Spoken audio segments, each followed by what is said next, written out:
Hello everyone, आज का हमारा टॉपिक है what are identifiers and what are keywords. पिछले लेक्चर तक चैप्टर 3 चल रहा था हमारा और आज से हमारा चैप्टर 4 स्टार्ट हो जाएगा विच इज़ सी फंडामेंटल्स, जिसका फर्स्ट टॉपिक ही है identifiers which is on page number 72। सही, तो सबसे पहले आइडेंटिफायर्स की डेफिनेशन क्या होती है। तो यहाँ पे लिखा है in C language identifiers are name given to variables, constants, function and user defined data. Basically हम सी लैंग्वेज में जितने भी नाम खुद से अपनी मर्ज़ी से किसी वेरिएबल के रखते हैं या किसी फंक्शंस के रखते हैं या कोई भी यूज़र डिफाइंड डाटा का जो नाम हम खुद से सजेस्ट करके अपनी मर्ज़ी से रखते हैं वो आइडेंटिफायर कहलाता है। हर वो नाम जो हमने अपनी मर्ज़ी से रखा हो वो आइडेंटिफायर होता है। अब चाहे वो किसी वेरिएबल का नाम हो, किसी कांस्टेंट का नाम हो, किसी भी फंक्शन का नाम हो, वो जो है आइडेंटिफायर कहलाएगा। अब आइडेंटिफायर एक ऐसी चीज़ है जो किसी को आइडेंटिफाई कर रही है, किसी वेरिएबल को या किसी फंक्शन को। ये सारी चीज़ें आइडेंटिफायर होती हैं। ठीक, हर वेरिएबल का नाम, जितने भी नाम हम खुद से रखते हैं वो आइडेंटिफायर होते हैं, लेकिन सिर्फ हर वेरिएबल का नाम एक आइडेंटिफायर होता है, लेकिन हर आइडेंटिफायर वेरिएबल का नेम नहीं होता। क्योंकि हम जब फंक्शंस बनाते हैं तो फंक्शन भी एक आइडेंटिफायर है, लेकिन आइडेंटिफायर सिर्फ वेरिएबल का नाम नहीं होता, फंक्शंस का भी होता है और कांस्टेंट का भी होता है। बस इतना याद रखना है कि जितने भी नाम हमने रखे हैं सी लैंग्वेज के अपने नहीं हैं, वो आइडेंटिफायर्स हैं। अब आइडेंटिफायर के कुछ रूल होते हैं। जब भी हम कोई आइडेंटिफायर खुद से बनाएंगे तो हमें कुछ ऐसे रूल्स हैं, यहाँ पे 5 लिखे हुए हैं जो हमें याद रखने हैं। उसी के अकॉर्डिंग हमें आइडेंटिफायर्स बनाने हैं। अगर हम उससे हट के कुछ बनाएंगे तो वहाँ पे ज़रूर एक एरर मिल जाएगा। रूल नंबर 1 यहाँ पे लिखा हुआ है, N identifier can only have alphanumeric characters. Alphanumeric characters क्या होते हैं? जिसमें अल्फ़ाबेट्स भी हों और नंबर्स भी हों।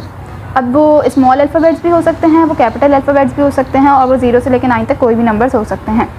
एंड एन अंडरस्कोर हो सकता है और अल्फ़ान्यूमेरिक कैरेक्टर्स हो सकते हैं। इसके अलावा कोई भी चीज़ आइडेंटिफायर्स में नहीं होगी। दूसरा रूल क्या कहता है कि the first character of N identifier can only contain alphabets और अंडरस्कोर। मतलब क्या है कि कभी भी आइडेंटिफायर का पहला कैरेक्टर कोई नंबर नहीं हो सकता, या तो वो अल्फ़ाबेट होगा या तो वो अंडरस्कोर होगा। नंबर हमें कभी भी आइडेंटिफायर का फर्स्ट कैरेक्टर नहीं रखना है। सही। उसके बाद थर्ड रूल कहता है identifiers are also case sensitive in C. For example name and name are 2 different characters. Identifiers, अगर हमने कोई आइडेंटिफायर नेम के नाम से बनाया है और जिसका एन कैपिटल है, और एक आइडेंटिफायर जो हमने जिसका एन स्मॉल है, वो 2 अलग अलग आइडेंटिफायर्स हैं। इसको अगर हम इसके लिए कॉल करेंगे तो ये काम नहीं करेगा। जो हमने आइडेंटिफायर अपने प्रोग्राम के शुरू में डिक्लेयर किया होगा उसी नाम से हम उसे कॉल करेंगे, क्योंकि ये केस सेंसिटिव होते हैं सी लैंग्वेज में, तो ये 2 अलग अलग चीज़ें होंगी। ठीक। Keywords are not allowed to be use as identifiers.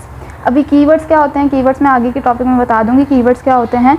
Keywords हम कभी भी आइडेंटिफायर के तौर पर यूज़ नहीं कर सकते। सी लैंग्वेज में हमेशा कीवर्ड्स अलग होते हैं और आइडेंटिफायर्स के नाम हमें अलग रखने होते हैं। सही। No special characters such as semicolon, period, white space, slash और comma are permitted to be used as identifier. कोई भी स्पेशल कैरेक्टर नहीं हो सकता आइडेंटिफायर में, या तो अल्फ़ान्यूमेरिक कैरेक्टर्स होंगे या फिर एक अंडरस्कोर हो सकता है। उसके अलावा कोई भी स्पेशल कैरेक्टर कभी भी किसी आइडेंटिफायर में नहीं होगा। सही। अब यहाँ पे देख लेते हैं कि वैलिड आइडेंटिफायर्स क्या हैं और इनवैलिड आइडेंटिफायर्स कैसे होते हैं। अब हमारा रूल नंबर 1 कह रहा है कि या तो कोई अल्फ़ाबेट हो सकता है या तो कोई नंबर हो सकता है। तो अगर हम सिंपल एक अल्फ़ाबेट लिख दें, चाहे कैपिटल हो चाहे स्मॉल हो, तो ये एक वैलिड आइडेंटिफायर है। इस तरह अगर हम एक कैपिटल अल्फ़ाबेट लिख देते हैं तो वो भी एक वैलिड आइडेंटिफायर है। रूल नंबर 2 हमें क्या कहता है कि फर्स्ट कैरेक्टर या तो अंडरस्कोर हो सकता है या तो कोई लेटर हो सकता है। तो यहाँ पर हमने पहले एक अंडरस्कोर लगा दिया, उसके बाद एक लेटर लगा दिया, तो ये भी एक वैलिड आइडेंटिफायर है। उसके बाद हमने यहाँ पे पहला लेटर एक अल्फ़ाबेट रखा है और उसके बाद जो है अंडरस्कोर और जो भी हमें नाम रखना है, तो ये भी एक वैलिड आइडेंटिफायर है। इसी तरह अगर हम ये कैपिटल लेटर से स्टार्ट करते हैं अपना आइडेंटिफायर तो वो भी वैलिड आइडेंटिफायर होगा। अब अगर इनवैलिड की बात करें तो इनवैलिड में क्या होता है, कोई भी रूल नंबर 2 हमें कहता है कि नंबर से कोई भी आइडेंटिफायर स्टार्ट नहीं हो सकता, क्योंकि ये नंबर से स्टार्ट हुआ है इसलिए ये एक इनवैलिड आइडेंटिफायर है। इसी तरह ये दूसरा भी एक इनवैलिड आइडेंटिफायर होगा क्योंकि ये भी नंबर से स्टार्ट है, और अगर बात करें इसकी, तो ये आइडेंटिफायर इनवैलिड इसलिए है क्योंकि ये एक अंडरस्कोर नहीं है, ये एक डैश है, जिसको शायद कोई और नाम भी होता है इसका, लेकिन ये इनवैलिड इसलिए है क्योंकि यहाँ पे अंडरस्कोर के अलावा एक स्पेशल कैरेक्टर का यूज़ हो रहा है, इसलिए ये एक इनवैलिड कैरेक्टर हो, इनवैलिड आइडेंटिफायर है। ठीक, अब देख लेते हैं कि कीवर्ड्स क्या होते हैं। कीवर्ड्स की डेफिनेशन है यहाँ पर हमारे पास कि keywords are preserved word that have special meaning in C. The meaning of C language keywords has already been describe to the C compiler. These meanings cannot be changed. Thus, keywords cannot be used as identifiers or variables name because that would try to change the existing meaning of the keyword, which is not allowed. Keywords क्या होते हैं? वो लफ्ज़ होते हैं जो पहले से preserved होते हैं सी लैंग्वेज में, और उनकी मीनिंग्स जो हैं वो पहले से सी कंपाइलर को पता होती हैं। वो हमेशा जब भी हम उनको लिखेंगे वो उसी मीनिंग पे काम करेंगी।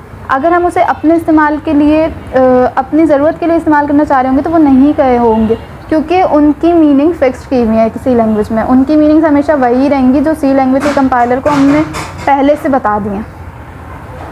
सही, जिस तरह से टोटल 32 कीवर्ड्स हैं, जैसे इफ़ एल्स के फंक्शंस हैं।